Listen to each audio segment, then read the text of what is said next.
ময়মনসিংহের গফরগাঁওয়ে বালু মহালের আধিপত্য নিয়ে যুবলীগ ও ছাত্রলীগের দুই পক্ষের সংঘর্ষে পৌর যুবলীগের ৫ নেতাকর্মী গুলিবিদ্ধ সহ ১০ জন আহত হয়েছে। আহতদের ময়মনসিংহ মেডিকেলে ভর্তি করা হয়েছে। পুলিশ জানায়, গফরগাঁও উপজেলা সদরের পাশে ব্রহ্মপুত্র নদের বালু মহালের দখল ছিল পৌর যুবলীগের যুগ্ম আহ্বায়ক তাজমুন গ্রুপের।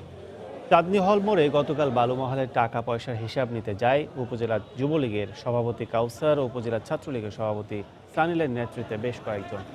এ সময় তাজমুন ও টিপুর সঙ্গে তাদের কথার কাটাকাটি হয়। সন্ধ্যা 7:30টার দিকে জামতলা মোড়ে তাজমুনের কর্মীদের লক্ষ্য করে এলোপাতাড়ি গুলি চালায় কাউসার ও সানিল গ্রুপের লোকজন। এতে পৌর যুবলীগের যুগ্ম আহ্বায়ক তাজমুন সহ কমপক্ষে 10 জন আহত হন। আহতদের ময়মনসিংহ মেডিকেলে ভর্তি করা হয়েছে। আশঙ্কাজনক 4 জনের মধ্যে 2 জনকে রাজধানীর পঙ্গু হাসপাতালে আনা হয়।